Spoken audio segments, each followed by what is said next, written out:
நமஸ்காரம்.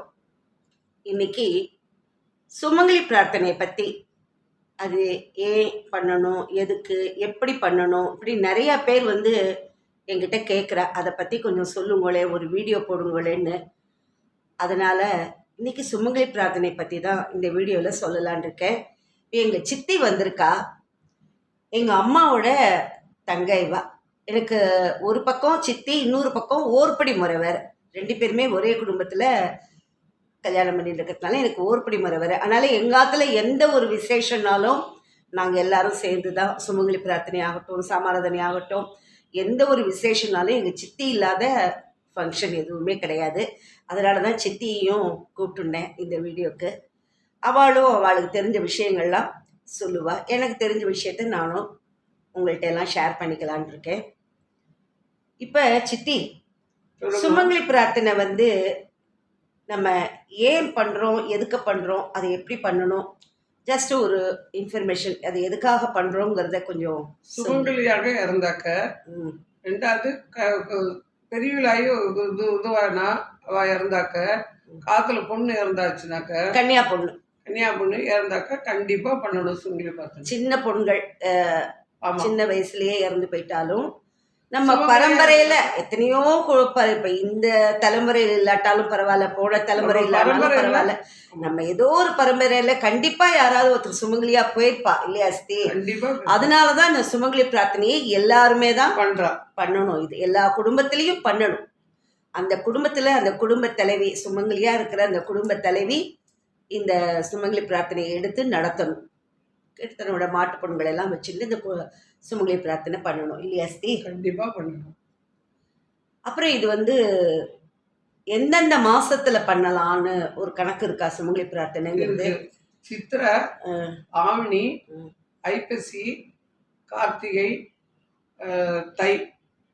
சித்திரை, ஆணி ஆடி பண்ணக்கூடாது. ஆவணி, ஐப்பசி, புரட்டாசியில பண்ணக்கூடாது. நவராத்திரி மாசத்துல பண்ணக்கூடாது. கார்த்திகையில பண்ணலாமா? கார்த்திகையில கண்டிப்பா பண்ணலாம்.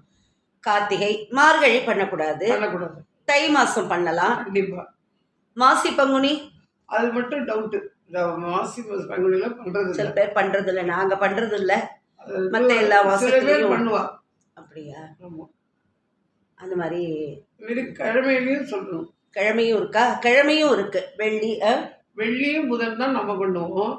ஆனா சில பேர் என்ன பண்றா, ஞாயிற்றுக்கிழமை திங்கக்கிழமையும் பண்ண, திங்கக்கிழமை பண்ணா திரும்பி வரும்னு சொல்லுவா. திங்கக்கிழமை பண்றது இல்ல, ஞாயிற்றுக்கிழமை கூட பண்ணலாம், திங்கக்கிழமை பண்ணக்கூடாது.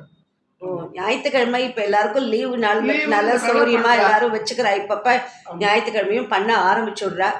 ஞாயிறு, வெள்ளி, புதன் ரொம்ப விசேஷம். செவ்வாய்க்கிழமை பண்ணக்கூடாது. வியாழக்கிழமை ரொம்பவே நாள் கிடைக்கலன்னா பண்ணலாம். வழியிலன்னா பண்ணலாம். நாள் சரியா இல்ல, அதுவும் நாள் பார்த்து தான் பண்ணணும் இல்லையா? பொண்டுகள் நாள் பார்த்து தான் பண்ணணும். ஆமா.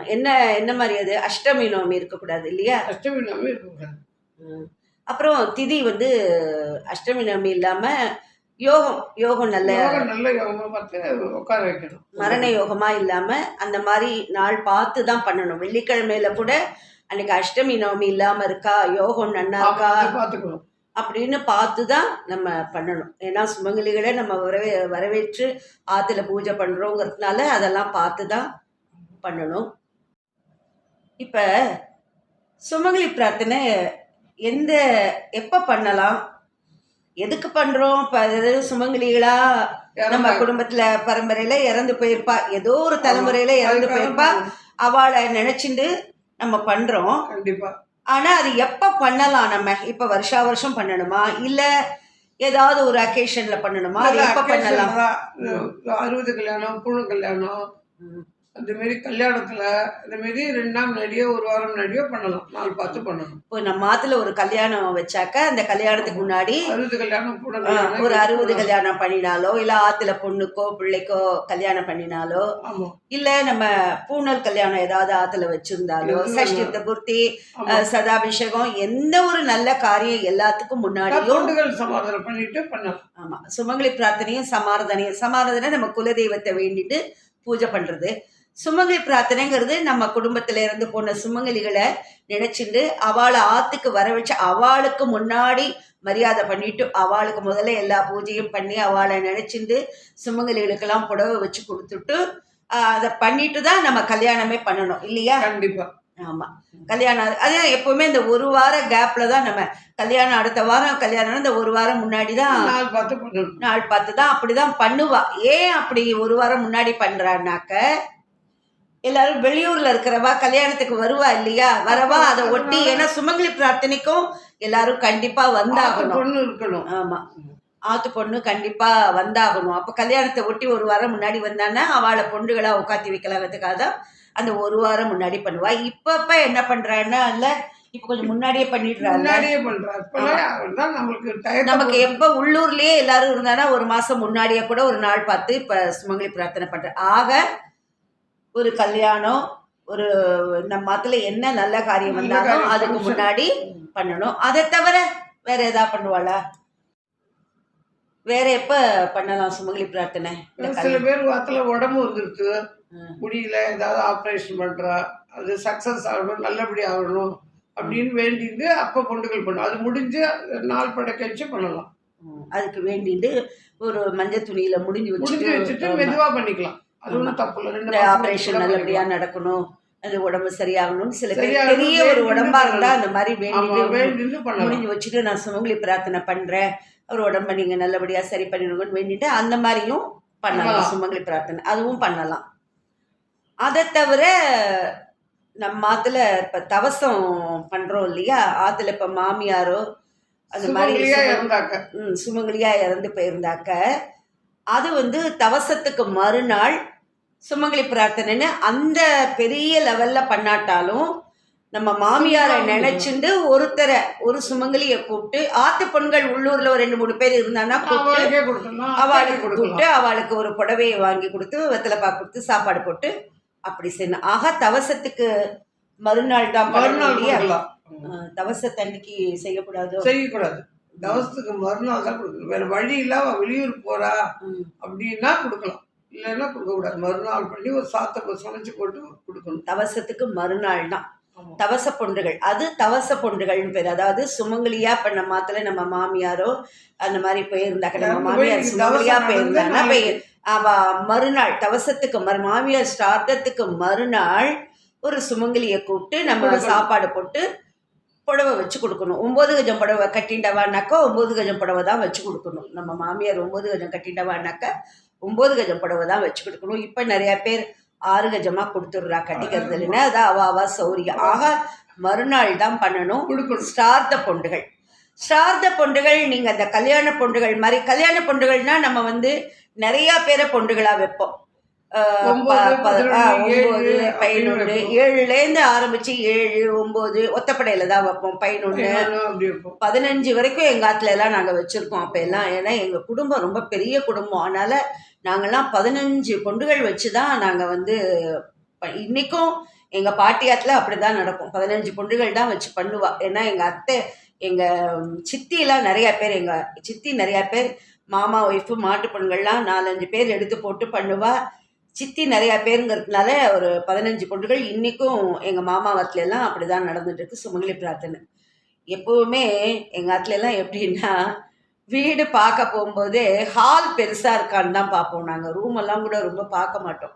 அது வாடகைக்கு போனாலும் சரி, சொந்த வீடு வாங்குறதா இருந்தாலும் சரி, நல்லா ஹால் பெருசாக இருக்கா, பொண்டுகள் வைக்கிறதுக்கு இடம் போருமா, 15 இலை போட முடியுமா, அப்படிதானே சித்தி பார்ப்போம். அப்படிதான் பார்ப்போம். இப்பவும் எங்க ஆத்துல நாங்க அப்படிதான். இப்ப யாரு வீடு வாங்கிட்டு போனா கூட முதல்ல இப்ப இங்க நாங்க இந்த வீட்டுக்கு வந்திருக்கோமே, வந்த உடனே எங்க ஆத்து ஹாலை தான் எல்லாரும் பார்த்தா, ஹால் பெருசா இருக்கா, 15 எல்லாம் போட முடியுமா அப்படின்னு. இப்ப எல்லாமே குறைஞ்சு போச்சு. இப்ப 7, 9 அப்படின்னு குறைச்சுட்டா எல்லாமே. இப்ப உறவுகளும் குறைஞ்சு போயிடுத்து. இப்ப குறைஞ்சு கொடுத்து ஏதோ கொஞ்சம் அங்கங்க 1-2 இடத்துலதான் இப்ப பெரிய லெவல்ல பண்ணிட்டு இருக்கா. அதனால அது அவ சௌரியம். ஆத்து பெண்கள் நிறைய பேர் இருந்தாக்க எல்லாரையுமே உட்காத்தி வைக்கலாம். கண்டிப்பா. இப்ப பொண்டுகளா யார் யார உட்காத்தி வைக்கலாம்? இப்ப நம்ம குடும்பத்தை சேர்ந்தவாழ்ல யார் யாரு முதல்ல முக்கியம் பொண்டுகள் பண்ணா? ஆத்து பொண்ணு, அத்தைகள், இவாளதான் முக்கியம். ஆத்து பொண்கள், ஆத்துல பிறந்த பொண்கள், அதை தவிர அத்தைகள். இல்லைன்னா வெளி பொண்டுகள் வைக்கலாம். இப்ப அத்தையெல்லாம் வயசாயிடுத்து அப்படின்னாக்க உட்கார வரல, முடியல. அவளால உட்கார முடியலன்னா வெளி பொண்டுகளுக்கு வெளியில யார வேணாலும் சொல்லலாம். நம்ம பிறந்தாத்து மனுஷாலையும் 2 பேரை உட்காத்தி வைக்கலாம். அதை தவிர பொண்கள்னு இப்ப நமக்கு பொண்ணு மச்சினர் பொண்ணு அவ இருந்தா மச்சினர் பொண்ணு.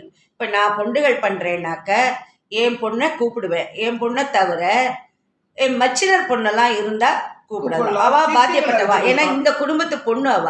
அதனால அவளை கூப்பிட்டு நம்ம பொண்ணுகள் பண்ணா விசேஷம். அந்த மாதிரி யார் யார் இருக்காளோ தங்கைகள் இருந்தா வச்சுக்கலாம், சித்திகளை வச்சுக்கலாம். ஆமா. இப்ப எனக்கு வந்து புக்காத்து மனுஷா ஓரளவு ஆயிடுத்துனாக்க என்னோட சித்தி எல்லாம் இப்ப இவாளை உட்காத்தி வைக்க முடியாது, ஏன்னா எனக்கு ஓர்படியா போயிட்டா. எனக்கு இன்னொரு சித்தி இருக்கா, அவளை நான் கூப்பிடுவேன். அந்த மாதிரி வந்து பொண்ணுகளா உட்காத்தி வைக்கலாம். அதே மாதிரி மாமி, அந்த மாதிரி யாரை வேணாலும். பிறந்தாத்துல அம்மா இருந்தா அம்மாவை கூப்பிடலாம். எங்க அம்மாவெல்லாம் நான் ரொம்ப நாள் பொண்ணுகள் பண்ணும்போது நான் கிட்டத்தட்ட வந்து 30 வருஷமா பண்ணிட்டு இருக்கேன்.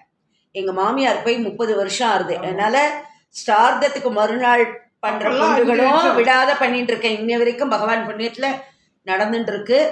அதே மாதிரி எங்க ஆத்துல என்ன ஒரு கல்யாணமா, சீமந்தமா, 60 கல்யாணமா, பூனல் கல்யாணமா, எதா இருந்தாலும் சுமங்கலி பிரார்த்தனை பண்ணிட்டு தான் கல்யாணம், எந்த ஃபங்க்ஷனா இருந்தாலும் பண்ணுவோம். சமார்த்தனையும் சுமங்கலி பிரார்த்தனையும் பண்ணாம அதை பண்ணிடுவோம். இன்கேஸ் அந்த வருஷத்துல யாராவது தாயாதி யாராவது இறந்து போயிருந்தான்னா அப்ப வந்து முடிஞ்சு வச்சிருவோம் இல்லையா ஸ்தி? இல்ல இப்ப கல்யாண பொண்ணுகளே கல்யாணம் வச்சிருக்கோம். ஆனா வந்து அந்த சுமங்கலி பிரார்த்தனை பண்றதுக்கு அந்த வருஷத்துல சப்போஸ் நம்ம தாயாதி யாராவது இறந்து போயிட்டானா அப்ப சுமங்கலி பிரார்த்தனை பண்ணக்கூடாது. முடிஞ்சு வச்சுட்டு அந்த அவாத்துல கிரேக்கியம் ஆன பிறகுதான் நாம வந்து அவாத்துல வருஷாப்திகம் ஆன பிறகுதான் நாம சுமங்கலி பிரார்த்தனையை ஞாபகமா ஆனா பண்ணிடணும். முடிஞ்சு வச்சதை ஞாபகமா வச்சுன்னா அடுத்த வருஷம் அதை பண்ணிடணும். அதே மாதிரி தானே தவச பொண்டுகளும். தவச பொண்டுகளுக்கு அன்னைக்கே வெத்தலை பாக்கு கொடுத்துடணும். அன்னைக்கே கொடுத்துடலாம். தவச மறுநாள் கொடுக்க கூடாது, அன்னைக்கே கொடுத்துடலாம். ஏதாவது இறப்பு இருந்ததுனாக்க யாராவது அந்த வருஷத்துல யாராவது இறந்து போயிருந்தா நம்ம தாயாதிக்கார 10 நாள் தீட்டு காக்கிறவா, தாயாதினா 10 நாள் தீட்டு காத்தவா யாராவது அந்த வருஷம் இறந்து போயிருந்தான்னா தவச பொண்டுகள் மறுநாள் பெரிய அளவுல பண்ணாம தவச தண்ணிக்கே மகாவிஷ்ணு நிலையில உட்காத்தி வச்சோ, இல்ல அதுக்கப்புறம் வந்து சாதம் முடிஞ்ச உடனே கூப்பிட்டு ஒரு சுமங்கலியை கூப்பிட்டு வெத்தலை பாக்கு கொடுத்து, ஆத்து பொண்ணு இருந்தா கூப்பிட்டு கொடுக்கலாம், அத்தை இருந்தா கூப்பிட்டு கொடுக்கலாம். இவ யாருமே இல்ல உள்ளூர்ல இல்லைன்னா யாரோ ஒரு பொண்டுகளை தவசத்துக்கு அந்த மாதிரி நம்ம செய்யலாம். அந்த மாதிரி கொடுக்கலாம் தவச பொண்டுகள் அந்த மாதிரி. ஆனா விடக்கூடாது, எதையுமே நம்ம விட்டுறக்கூடாது, பண்ணணும், கரெக்டா பண்ணிட்டு விடக்கூடாது. நீங்க வந்து சுவாமிக்கு என்ன பண்றீங்களோ பண்ணலையோ பித்திருக்களை மட்டும் நம்ம வந்து விட்டுறக்கூடாது. எப்படி நம்ம சார்தத்தை விடாம பண்றோமோ அதே மாதிரிதான் சுமங்கலி பிரார்த்தனையும். அவளும் அந்த வந்து நமக்கு ஆசீர்வாதம் வரணும், பண்ணணும் இல்லையா நம்மளுக்கு. அப்படியெல்லாம் பண்ணினா நம்ம கல்யாணம் பண்றோம் இல்லையா, அவ அந்த குழந்தைகள்லாம் நன்னா இருப்பா, ஆசீர்வாதம் பண்ணுவா. அப்புறம் அந்த சுமங்கலி பிரார்த்தனை பண்ணும்போதே நம்ம ஏதாவது நகையெல்லாம் கல்யாணத்துக்கு வாங்கி வச்சிருந்தோம்னா அது அலங்காரம் வைப்பா.